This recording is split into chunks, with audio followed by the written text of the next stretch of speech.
우리는 지난 시간에 엘리야가 그릿 시내가에 가서 광야, 황무지에 가서 살았다라는 이런 말씀을 함께 나눴죠. 하나님께서 엘리야를 그릿 시내가로 보내는데 그 그릿 시내가는 푸른 풀이 있고 늘 이렇게 물이 흘러가는 그런 곳이 아니라 그곳은 건기 때에는, 비가 오지 않는 때에는 완전히 말라 있다가 비가 내릴 때만 흐르는 그런 시냇가라고 이렇게 말씀을 드렸어요. 그래서 그곳은 황무지였고 그곳은 광야였습니다. 하나님이 엘리야를 그곳으로 보내시면서 내가 그곳에 있는 너에게 까마귀를 통해서 먹이겠다라고 이렇게 얘기를 하셨거든요. 그래서 엘리야가 그릿 시내가로 갔는데 단지 먹고 살기 위해서만 엘리야를 그곳으로 보낸 게 아니라고 말씀을 드렸죠. 물론 그것도 있지만 하나님께서 엘리야를 그릿 시내가로 보낸 것은 먹고 살기 위해서만이 아니라 그에게 가르치고 싶은 것이 있었습니다. 그것은 무엇이냐면 하나님만 의지하고 하나님만 바라보면서 사는 인생 되라고, 그렇게 그곳에서 훈련시키기 위해서 엘리야를 그곳으로 보낸 것이지요. 까마귀가 물고 오면 얼만큼 물고 오겠어요? 간의 기별도 안 갈 만큼만 갖고 올 거 아니겠어요? 까마귀 부리를 얼마나 갖고 오겠어요? 그 다음에 까마귀가 아침에는 왔는데 저녁에도 안 올 수도 있어요. 까먹어서 까마귀 고기를 삶아 먹었나 해서 안 올 수도 있어요. 그리고 또 오늘은 왔는데 내일도 안 올 수도 있어요. 까마귀가. 그리고 까마귀는요, 어디서 그것을 물고 오는지 몰라요, 엘리야가. 그러니까 처음에 그 엘리야를 그곳으로 가서 까마귀를 통해서 먹이겠다 하는 것은 단지 그를 먹고 살기 위해서만 그리로 보낸 게 아니라 까마귀를 보내시는 그 하나님, 아침에도 보내시는 하나님이 내일도 보내실 것이고 어디서 가져오는지 모르지만 가져오게 하시는 그 하나님, 그 하나님만을 바라보게 하기 위해서 하나님이 엘리야를 그릿 시내가로 보낸 것이라는 거예요. 그래서 엘리야가 그릿 시내가 그 광야에서 그 황무지를 지나면서 엘리야가 정말 하나님만 의지하는 사람이 되고 정말 하나님 한 번만 바라보는 사람이 된 거예요.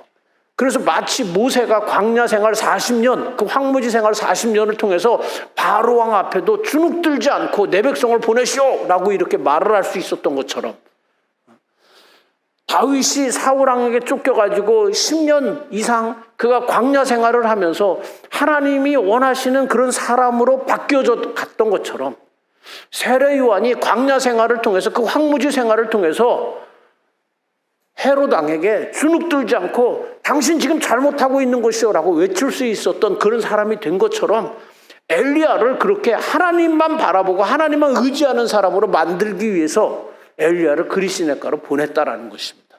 먹고 살기 위해서만 보낸 게 아니라 하나님만 의지하는 사람으로 만들기 위해서 엘리야를 그릿 시내가로 보낸 거예요.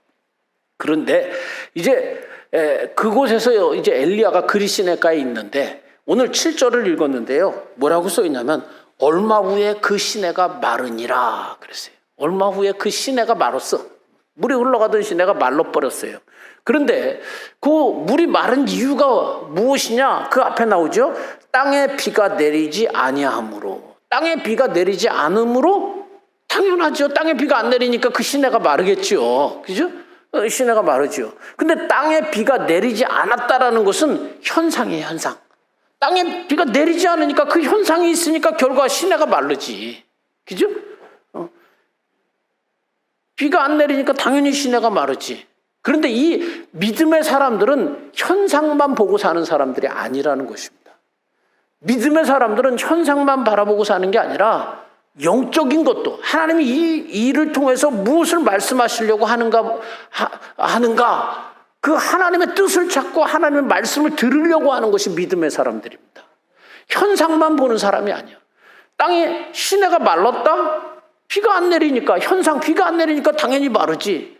근데 현상만 바라보고 사는 사람들은요, 교회 생활을 아무리 오래 해도 하나님의 음성을 한 번도 들어본 적이 없고 하나님의 뜻을 알지도 못하고 하나님의 역사도 체험도 못하는 거예요. 현상, 왜? 비가 안 내렸으니까 시내가 말랐지. 현상은, 시내가 마른 이유가 현상이 뭐야? 비가 안 내렸으니까 그거잖아요. 왜 망했어? 보증을 잘못 썼잖아. 현상. 왜 병이 들었어? 몸 관리를 그렇게 안 했더니 당연히 병이 들지. 당뇨가 오지. 이렇게 현상. 몸 관리 안 한 거 병이 오지. 현상. 몸 관리 안 한 거. 망한 거 뭐예요? 보증을 잘못 썼잖아. 현상. 그러니 망하지. 이렇게 현상만 바라보는 사람은 항상 그래요. 항상 신앙 오래 다녀가지고 직분은 장로님이 되고 권사님이 되고 안수집사님이 될 수 있어요. 그리고 선교회장도 될 수 있고 가장도 되고 예장도 될 수 있어요.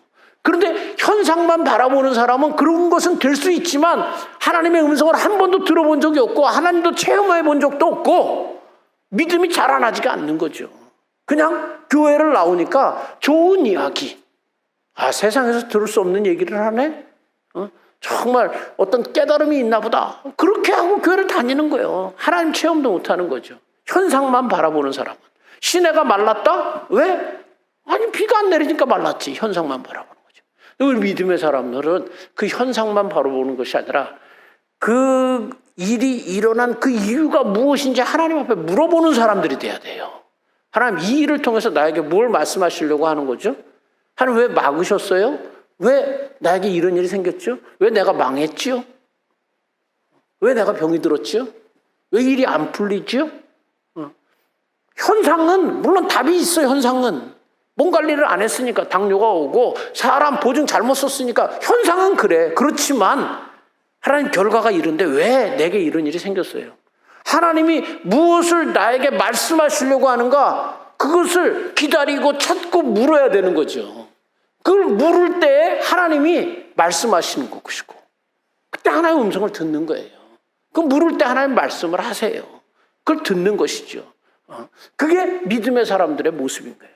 믿음의 사람들은 현상만 쫓아다니는 사람이 아니라 그 일에 그 배후에 하나님이 무엇을 말씀하시려고 하는지 영적인 눈을 열어서 보려고 하는 사람, 귀를 열어서 들으려고 하는 사람, 마음을 열어서 들으려고 하는 사람들이 믿음의 사람들이라는 것입니다. 엘리야가 하나님 앞에 물어요. 하나님 왜 말랐지요? 보통 사람들 같아요. 야 비가 안 내렸으니까 당연히 시내 마르지. 현상이 그러니까 당연히 그 결과지. 이렇게 얘기할 거예요. 근데 엘리야는 하나님께 묻는 거죠. 하나님 왜 말랐지요? 그리고 하나님 가르쳐 주시죠. 이제 너 여기서 옮겨야 되겠다. 옮기라는 거예요.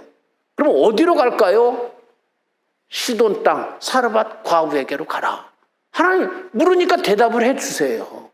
그런데 정말 이렇게 물을 때마다 하나님이 딱딱 대답을 금방금방 해주면 신앙생활이 얼마나 재밌겠어요. 그리고 얼마나 쉽겠어요. 신앙생활이. 그런데 하나님이 금방 안 얘기해줘. 그리고 또 내가 이렇게 물어봤을 때 하나님이 딱 말씀해 주시는 게 하나님도 그렇게 생각하셨어요? 나도 그렇게 생각했는데 라고 이게 딱 맞아떨어지면 얼마나 좋겠어요. 그런데 대부분은 내가 원하는 것과 다른 말씀을 하시는 거예요. 그러니까 신앙생활이 힘든 거예요. 물었는데 대답을 잘 안 하셔.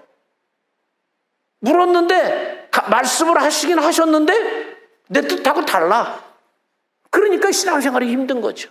그러나 분명한 것은 하나님 앞에 계속해서 묻고 물으면 하나님은 말씀해 주시고 그리고 하나님이 말씀하신 것이 나와 다르다 할지라도 순종하며 나갈 때 하나님이 원하시는 그 결과를 얻을 수가 있는 거죠. 하나님의 역사를 체험할 수 있는 거죠.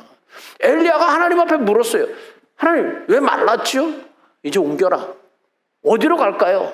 시돈 땅 사르밧 과부에게로 가라. 엘리야는요 하나님 앞에 이렇게 물었을 때 하나님 대답을 이렇게 해주셨는데 자기가 원했던 대답은 뭐예요? 하나님 이스라엘이면 좋겠어요. 부자면 좋겠어요. 근데 먹고 살아야 되니까 왜 하필이면 과부예요?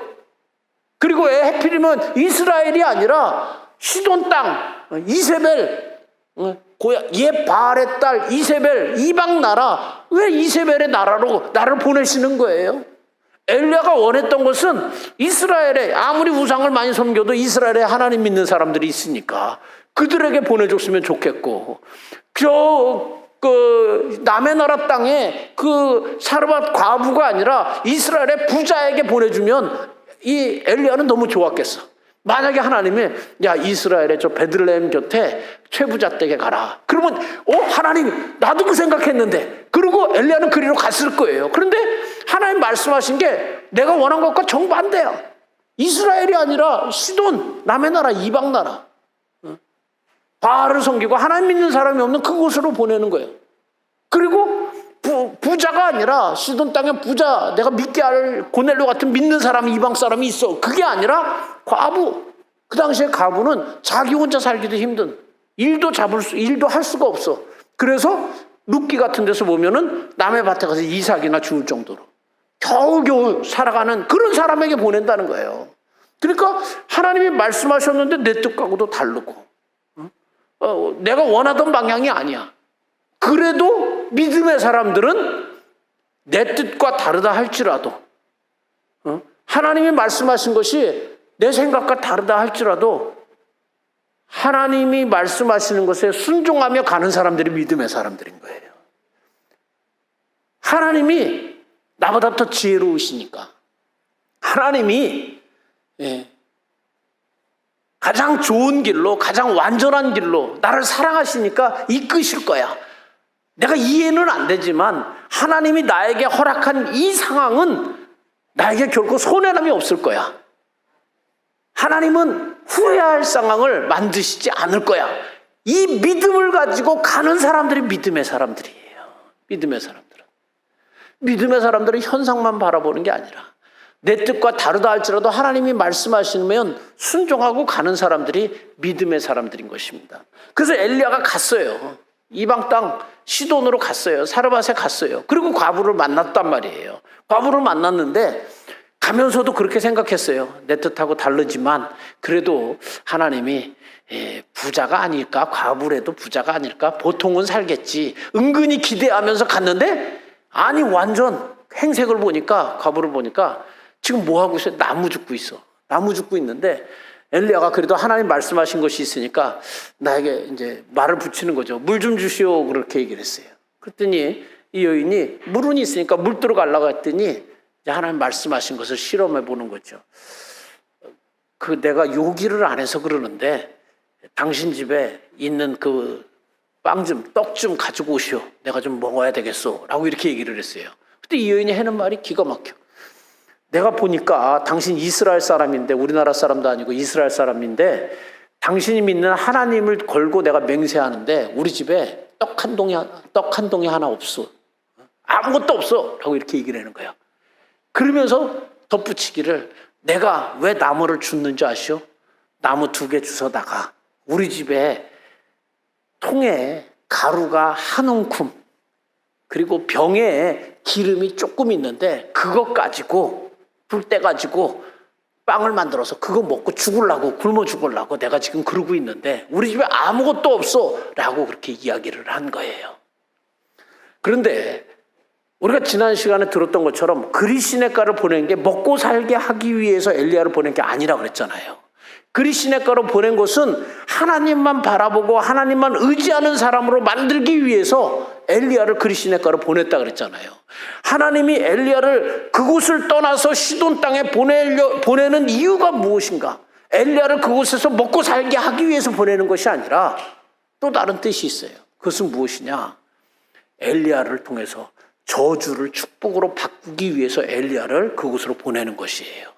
여러분, 우리 믿음의 사람들은요, 그냥 사람이 아니라 저주를 축복으로 바꾸는 사람이에요. 저주를 축복으로 바꾸는 사람이에요. 왜 제가 저주라는 말을 썼느냐? 이 여인의 지금 삶의 현장이 저주야. 왜? 나무를 가지고 가루 한 움큼 있는 것과 기름 조금 있는 걸 가지고 떡을 불 펴갖고 떡을 만들어서, 빵을 만들어서 그래서 먹고 죽으려고 하는 거예요. 여러분, 이 여인은 희망이 없어요. 기대가 없어요. 희망 있는 사람은 죽지 않아요. 내일은 다시 해가 떠오를 거야 라고 생각하는 사람은 죽지 않아요. 앞으로 좋은 일이 일어날 거야 기대하는 사람은 절대로 죽지 않습니다. 방법이 없어. 그러니까 죽는 거예요, 이 여인은. 그러니까 저주받은 인생이지. 저주요, 저주. 이 여인은 왜? 죽겠다는 거예요. 희망이 없다는 거예요. 출구가 없다는 거예요. 답이 없다는 거예요. 다 꽉꽉 막혔다는 거예요. 깜깜하다는 거예요. 앞이 보이지 않는다는 거예요. 그러니까 저주지. 그러니까 죽겠다는 거예요. 그런데 우리 믿음의 사람은 저주를 축복으로 바꾸는 사람. 왜 저주를 축복으로 바꾸는 사람이냐? 예수님이 저주를 축복으로 바꾸신 분이잖아요.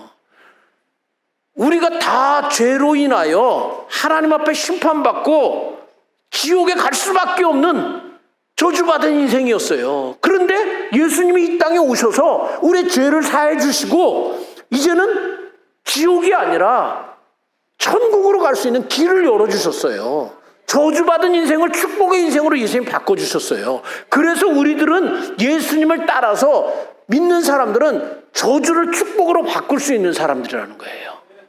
그러면 어떻게 할 때 저주가 축복으로 바뀌느냐 하는 것입니다. 어떻게 우리 믿음의 사람들이 어떻게 할 때 이 저주가 축복으로 바뀔까?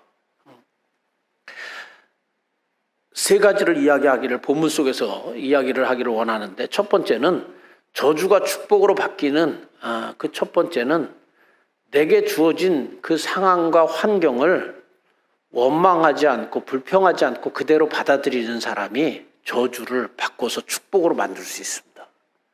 내게 주어진 상황, 원망할 상황이고 불평할 상황이지만 그러나 그것을 원망하지 않고 불평하지 않고 그것을 받아들이는 사람이 저주를 축복으로 바꿀 수 있어요. 말씀드렸듯이 하나님은 나보다 더 지혜로우세요. 나를 사랑하세요. 좋으신 분이에요. 그 좋으신 하나님이 나에게 망하는 상황 하나님이 그리로 일부러 끌고 가지 않을 거예요. 나에게 가장 좋은 길로, 가장 완전한 길로 이끄시기 위하여 그 상황으로 나를 보내신 것이거든요. 그렇기 때문에 하나님이 내게 허락하신 그 상황이 내가 원한 상황이 아니라 할지라도, 내가 기대했던 것이 아니라 할지라도, 원망과 불평의 그 상황이라 할지라도 하나님이 보내신 곳이라고 믿는 사람들이, 받아들이는 사람이 저주를 축복으로 바꿀 수 있어요. 1848년에 이 수원에 한 분이 태어났는데 그 아버지가 백지용 씨요. 백지용 씨가 딸을 하나 낳았어요. 근데 아들을 기대했는데 딸을 낳았어. 딸을 낳아가지고 그 당시 때는 1848년이니까 그냥 여성들이 별로 이렇게 대접을 못 받던 그런 시대잖아요. 그러니까 이름도 안 지어줬어. 아들이 아니라 이름도 안 지어줬어. 그래갖고 애 이름이 애기라고 불렀어요. 애기야 하고 애기로 불린 거예요. 그러다가 그 당시 때는 이제 조혼을 했으니까, 일찍 결혼을 했으니까 14살 때 평양으로 시집을 갑니다. 14살 때 평양으로 시집을 가서 시부모를 모시고 살다가 남편이 2년 만에 아기도 없는데 병으로 앓다가 죽어버렸어요. 그러니까 진짜 그 기구한 운명이지. 그러니까 사람들이 그때서부터는 뭐라고 불렀냐면 과부라고 불렀어요. 그래서 백과부 그렇게 불렀어요. 백애기가 백과부가 된 거예요. 그런데 그 당시에 이제 평양은 동양의 예루살렘이라고 불릴 정도로 아주 선교사님들도 많았고 교회가 굉장히 부흥을 했거든요. 이제 믿는 사람들이 이 여인이 너무 기구한 운명이니까 신앙생활을 하라고, 예수 믿어서 신앙의 힘으로 이겨보라고 그러면서 이 여인을 전도했어요. 그래서 이 여인이 예수를 믿으면서 정말 신앙생활을 잘하는 거예요. 그런데 이 시부모님을 모시면서 남의 집에 그 바느질감을 가져다가 일을 하고, 그 다음에 시장에 나가서 콩나물을 길러다가 팔고 두부를 팔고 그러면서 하여간 안 먹고 안 입고 안 쓰면서 돈을 모았어요. 돈을 모아가지고 얼마나 모았냐면 200냥을 모은 거예요. 200냥을 모았는데 그때 200냥이면 쌀 한 섬은 한 석이라고도 말하는데 160kg예요. 10말 160kg예요. 한 섬이 5냥일 때 200냥을 모은 거예요. 심청이 공양미 300섬이요. 그러면 5냥 하면 300석이면 355, 1500냥의 심청이가 팔린 거죠. 그렇게 계산이 되죠.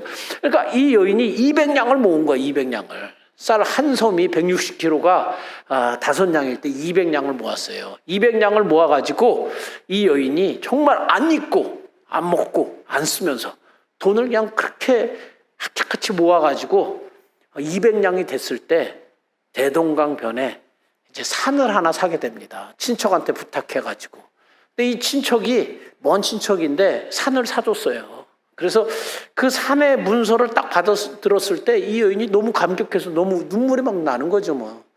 밤에 잠을 못 잤어요. 왜? 이제 드디어 나도 산을 소유한 사람이 되었다. 왜 산을 가지려고 그랬냐면 시부모님이 다 돌아가셨고 남편도 이제 이미 죽었으니까 이제 이장을 하려고 산을 살려고 했던 것이었거든요. 한 곳에 모셔드리려고.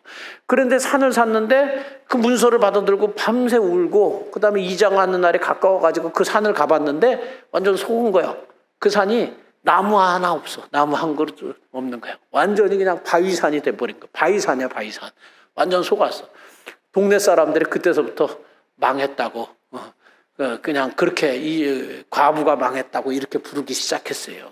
그렇게 부르기 시작했는데 이 여인이 그래도 신앙이 있으니까 그래도 내가 망한 게 낫지. 자식 없고, 부모님 없고, 남편 없는 내가 망한 게 낫지. 다른 사람이 망하면 어땠을 뻔했겠냐. 그러면서 신앙으로 이제 이기는 거죠. 정말 그 사촌을 원망하고 그 상황을 원망해야 될 그런 사람이 있지만 그냥 받아들이는 거예요. 그래도 내가 망했으니 다행이지. 남이 망했으면 어떻게 뻔했냐. 아무도 없는 내가 망한 게 다행이지. 그러면서 그걸 받아들였어요. 근데 얼마 지난 다음에 일본인 사업가가 평양에 왔다가 시멘트 공장을 하려고 해보니까 이 산이 이 석회암으로 된 이런 산인데 시멘트 공장하기가 딱 좋은 거예요. 그래서 이 산을 사겠다고 200냥에 샀으니까 300냥을 주겠다는 거예요. 근데 이 여인이 안 판다는 거예요. 그래가지고 300냥이 아니라 그러면 10배를 주겠다고 1000냥에 팔으라 그랬어요. 근데 안 판다는 거예요. 그러니까 이 일본인 사업가가 이 여인이 이게 시멘트의 재질이 되는 걸 알고 안 파나 보다 해가지고 2000냥 10배를 준다 그런 거예요. 산 금액보다 10배를 줘서 2000냥을 준다 그러는데 그런데도 안 판다는 거예요. 이 여인이 그냥 버티나 보다. 할 수 없이 비싸게 불러야 되겠다 해가지고 10,000냥을 준다 그랬어요. 10,000냥을. 그거 어마어마하죠. 200냥으로 샀는데 10,000냥을 준다 그랬으니까 어마어마했죠. 그런데 10,000냥을 준다 그러는데 안 판다는 거예요. 그래가지고 그냥 이 사람이 크게 한번 지른 거예요. 일본인 사업가가 20,000냥 주겠다 그랬어요. 20,000냥. 근데 이 여인이 그래도 안 판다는 거예요. 근데 이 일본 사업가가 소문에 보니까 이 여인이 교회를 다니는데 목사님 말은 잘 듣는다는 거예요. 그래서 목사님한테 가가지고 제발 좀 저 팔게끔 해달라고 내 사업을 하려고 그러는데 그 사람이 꼭 필요하다고 가서 얘기해달라고. 그래서 목사님이 가가지고 왜 백집사님 왜 안 파세요? 라고 이렇게 물어봤더니 이 여인이 하는 말이 200냥에 샀을 때 내가 망했다고 하는데 비싸게 팔수록 그 사람 더 망할 거 아니겠느냐.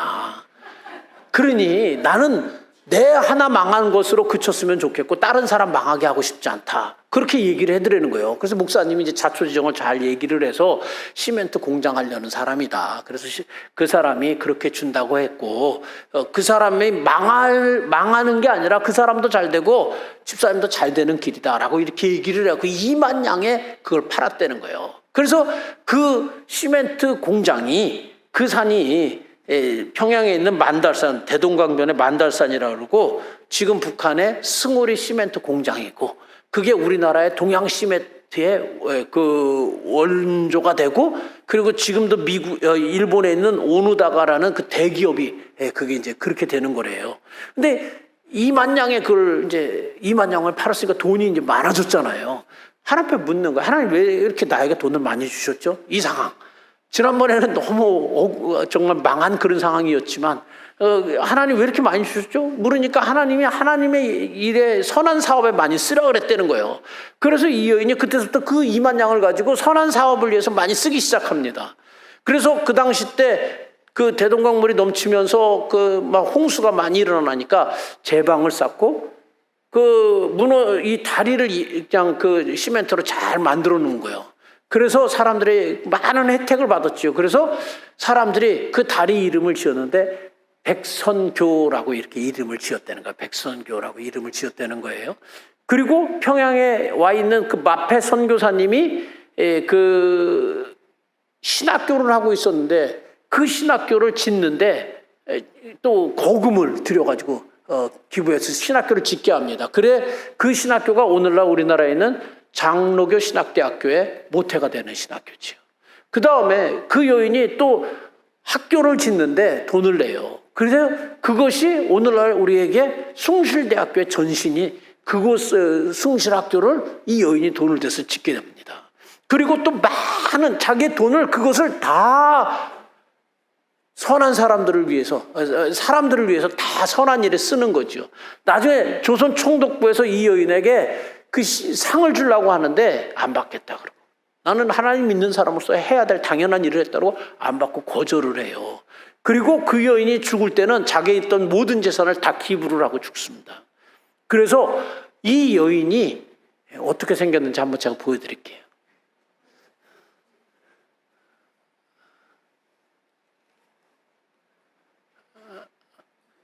여기 수원에 가면, 수원 출신이라고 그랬잖아요. 수원에 가면 남문시장이라고 있어요. 남문시장 입구에 이런 동상이 있는데,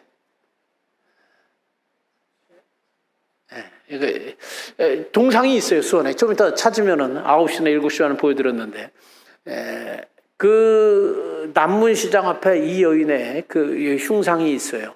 이렇게 수원 남문시장 앞에 이 백선행이라는 사람입니다. 평양에도 이 사람의 동상이 있어요. 이 사람 흉상이 있어요. 평양에도, 우리나라에도 있고. 김일성이 회고록에도 정말 이 여인은 좋은 일을 많이 한 여인이다라고 이렇게 김일성이 회고록에도 쓴 사람이요. 그 다음에 이 여인이 죽을 때 다 재산을 선한 일에 다 기부하고 이렇게 죽었다 그랬잖아요. 이분이 죽었을 때 그 장례를 시민장으로 이렇게 치렀다는 거예요. 조만식 선생님을 필두로 해가지고 1만여 명이 다 이 여인의 운구의 행렬을 뒤따랐다라고 이렇게 이야기를 해요. 하나님이 내게 허락한 상황 받아들이는 거예요. 이게 원망할 상황이고 불평할 상황이고 사람들은 망했다고 하지만 나를 잘 아시는 하나님이 나를 이곳으로 보낸 데는, 이 상황을 만나게 하신 데는 하나님의 뜻이 있겠지. 하나님 실수하지 않으시니까. 하나님이 내게 허락한 일은 절대로 나에게 손해남이 없으니까. 이렇게 받아들이는 사람이 거기서부터 저주가 축복으로 바뀌어지는 거예요. 그냥 그걸 받아들이지 않으면 저주받은 인생으로 그렇게 끝나는 거예요. 그런데 하나님이 이 상황으로 보냈다라고 내가 받아들이는 그 순간부터 저주가 축복으로 바뀌는 거예요. 엘리야도 그랬어요. 하나님 해필이면 과부입니까? 은근히 기대하고 왔는데 정말 자기보다 못한 사람이야. 엘리야의 기대와 완전히 빗나갔지요. 그런데 엘리야는 그 상황을 받아들인 거야. 하나님이 나를 가장 잘 아시니 이곳으로 인도하셨다. 하나님 나를 사랑하시니까, 좋으신 하나님이니까, 나보다 더 뛰어나신 하나님이 나를 이곳으로 인도하셨으니까 무슨 이유가 있겠지 하고 엘리야는 그 상황을 그대로 받아들였어요. 그래서 그 여인의 집에 머무르게 됩니다. 그로 인해서 저주가 축복으로 그 여인의 집에 임하게 되는 거죠. 그러니까 저주가 어떻게 하면 축복으로 바뀌어지느냐? 내게 주어진 상황을 그대로 받아들이는 겁니다. 원망하고 불평하고, 하나님 왜 나를 이곳으로, 왜 이런 상황으로 몰아가셨어요? 왜 나에게 이런 일이 생겼어요? 그게 아니라 받아들이는 겁니다. 안 받아들이면 그냥 저주. 받아들일 때 저주가 축복으로 바뀌어지기 시작하는 거예요. 하나님 나를 이리로 보낸 데는, 이 상황을 만나게 하신 데는, 이렇게 되게 하신 데는 하나님이 뜻이 있으시겠지. 그걸 받아들이면서부터 저주가 축복으로 바뀌어지는 거예요. 또 하나, 저주가 축복으로 바뀌어지는 것은 어떻게 할 때 저주가 축복으로 바뀌어지느냐? 신앙으로 모험할 때 저주가 축복으로 바뀌어지는 거예요. 신앙으로 도전할 때 저주가 축복으로 바뀌어지는 겁니다. 이 여인은요, 나무를 가져다가 불을 떼가지고 한 움큼의 그 밀가루를 가지고 기름을 넣어서 빵 만들어서 먹고 죽겠다. 이 여인은 이제 죽는 거로 가고 있는 거예요. 죽는 거로 가고 있는 거예요. 죽는 거로. 그런데 죽는 거로 가고 있는 이 여인에게 신앙으로 도전을 하는 거예요. 뭐라 그래? 그 죽는 대로 가지 말고 그거 나한테 가져와. 내가 먹겠어. 그 다음에 당신들도 먹어. 하나님이 말씀하시기를 비가 내리기까지 그 가루가 떨어지지 않을 것이고 기름이 그게 사라지지 않을 거라고 하나님 말씀하셨어. 신앙으로 도전을 엘리야가 한 거예요. 그러니 모험을 한번 해봐. 선택해봐. 그냥 있으면서 그 길로 저주받은 인생으로 죽으러 갈래? 아니면 하나님 말씀하신 대로 해볼래? 신앙으로 도전을 한 거예요. 이 여인은 이제 선택해야 돼요. 그냥 저주로 갈 것인지 죽음으로 갈 것인지, 자기가 죽으려고 그랬나 그랬으니까 그냥 그리로 갈 것인지 선택을 해야 돼. 하나님 말씀하신 대로 그러면 나 안 먹고 한번 엘리야에게 갖다 주고 믿음으로 한번 해볼까? 이 갈림길에 이 여인이 놓인 거예요. 그런데 이 여인이 그 자기에게 신앙으로 모험을 해봐라 하고 이렇게 엘리야가 선포하는 것을, 그래 신앙으로 모험을 해보겠다. 내가 이대로 가면 망할 것, 내가 이대로 가면 실패할 것, 내가 이대로 가면 죽을 것, 그런 어차피 죽는 거, 어차피 망하는 거, 어차피 끝나는 거, 내가 신앙으로 한번 내가 도전해보겠다. 이 여인이 결단하는 거죠. 그래서 그걸 엘리야에게 가져다 줘요. 신앙으로 한번 내가 모험을 한번 해보겠다는 거예요. 이거 하나님한테 바치면 그럼 우리는 어떻게 살라고? 그런데 신앙으로 모험을 하는 거예요. 없어도 끝나도 그거 이제 더 이상 우리 쓸 게 없어도 먹고 죽잖아. 그거 먹고 죽으려고 했잖아. 그거 외에는 없으니까. 근데 모험을 하는 거 신앙으로 모험을 했더니 그 집에 하나님 약속하신 것처럼 가루가 떨어지지 않았고 병의 기름이 떨어지지 않았다는 거예요. 비가 내리기까지 계속 그랬다는 거예요. 신앙으로 모험할 때, 신앙으로 도전하며 나아갈 때 저주가 축복으로 바뀌어지는 거예요. 신앙으로 도전하지 않고 모험하지 않으면 그냥 그리로 가는 거예요. 내가 생각했던 내 생이 하나도 안 빛나가 죽는 거예요. 실패하는 거예요. 망하는 거예요. 끝나는 거예요. 무의미, 그냥 허탈해지는 인생, 그런 인생으로 끝나는 거예요. 신앙으로 모험하는 인생이 저주가 축복으로 바뀌어지는 거예요. 오래 신앙생활을 했어도 신앙으로 모험하지 않는 사람이 많이 있어요. 현상만 바라보는 사람, 오래 신앙생활을 했어도. 오래 신앙생활을 했어도 다 교회 생활에 익숙해. 아주 잘 알아. 그런데 신앙생활에 모험을 던져보지 않았어요. 아까 우리 찬양한 것처럼 많은 사람이 얕은 물가에서 저 큰 바다 가려다가 찰싹거리는 작은 파도 보고 마음이 졸여서 못 가네. 많은 신앙인들이 마음이 졸여서 찰싹거려. 이거 없어지면 나 어떻게 하라고. 모험을 안 해. 그런데 하나님 말씀 뭐예요? 모험하라는 거예요. 언덕을 떠나서 창파에 배 띄워서 저 깊은 바다로 나아가라. 하나님 그렇게 말씀하시는 거예요. 저주를 어떻게 축복으로 바꿀 수 있느냐? 신앙의 그 도전 앞에 순종하는 사람. 어차피 그리로 흘러가는 거 모험하는 거죠. 신앙의 그 도전 앞에 모험하고 순종하는 사람, 저주를 축복으로 바꾸는 사람입니다. 마지막으로 이 신앙의 그 저주를, 그리스도인은 저주를 축복으로 바꾸는 사람인데 어떻게 하면 저주를 축복으로 바꿀 수 있느냐? 이 여인의 아들이 이제 먹고 사는 문제는 해결이 됐어요. 왜? 이제 가루가 떨어지지 않고 기름이 이제 계속 있으니까 먹고 사는 것은 해결이 됐어. 근데 하나밖에 없는 아들이 죽어버렸네. 병을 앓다가. 엘리야가 그 집에서 같이 사는데 정말 너무 곤란한 거예요.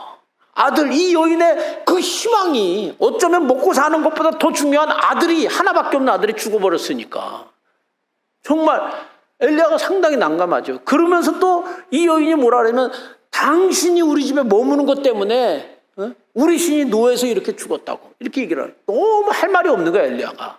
그래서 엘리야가 어떻게 하느냐, 하나님 앞에 부르짖는 거죠. 하나님, 여기 20절에 보면 여호와께 부르짖어 이르되 내 하나님 여호와여, 내가 우거하는지 과부에게 재앙을 내리사 그 아들이 죽게 하셨나이까. 하나님, 왜 이 아들이 죽었습니까? 내가 얼굴을 못 들게 했습니다. 이 여인의 이 상황을 좀 보십시오. 나한테 지금 막 뭐라 그러는데 하나님, 왜 아이를 죽게 하셨습니까? 하나님 앞에 그렇게 울면서 기도하는 거죠. 뭐라 그러냐, 21절. 그 아이 위에 몸을 3번 펴서 엎드리고 여호와께 부르짖어 이르되 내 하나님 여호와여, 원하건대 이 아이의 혼으로 그의 몸에 돌아오게 하옵소서. 살려주세요 이 아이를. 하나님 앞에 울면서 하나님 앞에 부르짖고 기도하는 거죠. 여러분, 저주를 축복으로 바꿀 수 있는 또 하나의 길 무엇이에요? 기도에 나를 던질 때, 그럴 때 저주가 축복으로 바뀝니다. 이 아이 위에 엎드렸다. 뭐예요? 이 아이에게 찾아오는 그 저주를 내가 막아서겠다. 그 마음으로 기도에 몸을 던지는 거야. 우리 가정에 찾아오는 그 저주를 내가 기도로 몸으로 막아서겠다. 이 집에 일어나고 있는 이 일에 대해서 내가 기도로 막아서겠다. 저주를. 이 실패를, 이 절망을, 이 고통을, 고난을 내가 대신 기도로 막아서겠다. 그 사람들이 저주를 축복으로 바꿀 수 있는 사람이에요. 사랑하는 귀한 성도님, 우리 믿음의 사람들은요, 현상만 보는 사람이 아니라 하나님이 무엇을 말씀하시는지를 바라보는 사람이 되어야 돼요. 믿음의 사람들은 내게 일어난 일들을 원망 없이 받아들이는 사람들이 돼야 돼요. 그래야 저주를 축복으로 바꿀 수가 있습니다. 여러분들이 있는 자리가 어디든 간에 여러분들을 실망스럽게 하고 또 절망스러운 생각이 들어올 때 그 상황 가운데 그 절망을 그냥 움켜쥐면 안 돼. 그 실망을, 그냥 그 원망을 그냥 잡아들이면 안 돼. 그때 우리 믿음의 사람은 저주를 축복으로 받아들이는 사람이다 하고 단호하게 그것을 막아서고, 하나님이 나를 이곳으로 보내셨다. 내가 축복으로 바꾸어야 되겠다. 신앙으로 한번 도전해보자. 모험해보자. 기도로 막아서는 사람들이 되어서 정말 축복의 주인공들이 되어야 되겠다. 이런 간증이 넘쳐나는 우리 모두가 되기를 주의 이름으로 축원합니다. 기도하겠습니다. 하나님 아버지, 감사합니다. 오늘 우리에게 주셨던 말씀처럼 우리가 정말 저주를 축복으로 바꾸는 사람들이 다 되게 하여 주옵소서. 우리 가정에 그래서 우리가 있음으로 인해서 축복이 임하게 하여 주시고, 우리의 일터가, 우리 교회가, 이 사회가, 그리고 내가 알고 있는 그 사람이 하나님 축복으로 바뀌어지는 역사를 하나님 경험하게 하여 주옵소서. 하나님, 보여지는 것만 보고 살지 않게 하여 주시고, 하나님께서 무엇을 말씀하시는지 귀 기울이게 하시고, 그것이 설령 내 뜻과 다르다 할지라도 하나님은 내게 허락하신 상황이 절대로 손해남이 없다고 믿고 순종하는 자들이 다 되게 하여 주시어서 축복의 주인공들 되게 하여 주옵소서. 예수님의 이름으로 축복하며 기도했습니다. 아멘.